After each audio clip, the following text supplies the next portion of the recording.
waaw sama gars yi salaamaaleykum Kona la c'est le bon TV chose dite chose fait coono yi métti na place de l'Obélisque lañ nekk depuis dem ba tey di xeex jikko yi valeurs yi di rafetlu mouvement bi nga xam ne mooy ànd sàmm jikko yi nga xam ne daanaka nit ñi jugee nañ partout dans le Sénégal dans les 46 départements fépp la fu ne la nit jugee ñëw taxaw jeunesse bi nag moo ma gën a marqué y a une jeunesse bi nga xam ne une forte mobilisation de la jeunesse kon donc li ma doon wax rek une jeunesse consciente une jeunesse éveillée est plus dangereuse qu'une bombe atomique kon la jeunesse sénégalaise tey wane nañ ni ñoom combat homosexualité seen combat la wane nañ ni bépp combat buy suuf social boo xam ne dafay doxal am réew tey ndaw ñi tey pare nañ pour maanaam pare nañ pour jël seen destin en main et loolu lu ñuy taxaw la lu ñuy magnifier la di am contentement parce que ñun dem ba tey nelawuñu mais Sénégal jaral nañu ko te Sénégal jar na lu ko raw dañu war a jiital la patrie nañu dem Sénégal benn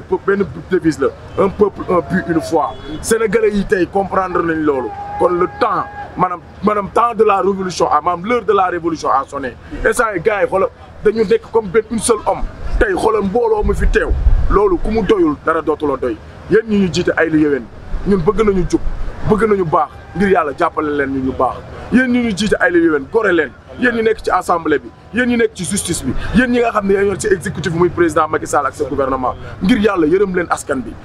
bëgg nañu baax askan bi bëgg nañu jub jeunesse bi bëgg nañ lu baax bëgguñu génn réew mi buñ sañoon fii la ñuy toog jaayante mais jikko yu bon yi ngeen bëgg a implanté ci réew mi du mus a jàll ndax dëkk Cheikhouna Cheikh Ahmadou Bamba Khadim Rasoul dëkk Alaaji Malick dëkk Cheikh Bou Kounta Ndiassane dëkk mag ñu baax ñi nga xam ne dañoo xeex la Joor Joob sax ceddo la woon te da doon bañ Sénégal dëkku bañkat la mënoo leen fexe ba def ko dëkk góor jigéen mënoo leen fexe ba def ko dëkk yambar mënoo leen fexe ba def ko dëkk mooykatu yàlla Sénégal dëkku diine la dëkku bañkat la sur le côté spirituel ak sur le pouvoir temporel lépp ay bañkat lañ musa am ay Cheikh Anta Diop ay Mamadou Dia ay Omar Blondin Diop tey ay Guy Marius Sagna ngay gis ay Cheikh Omar Diagne ay ki nga xam ne mooy imam professeur Ababacar Mboup ay Karim Xurum Xaq ngay gis ay nit yoo xam ne pare nañ pour joxe seen bakkan pour leur patrie te loolu moo jafe l'heure de la révolution a sonné ñun ay panafricains lañ Afrique la ñuy défendre avant ñuy défendre Sénégal on est des Africains avant d'être Sénégalais encore une fois les élites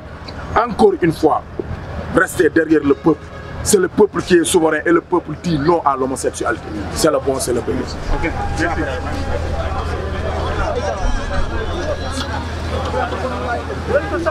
Merci.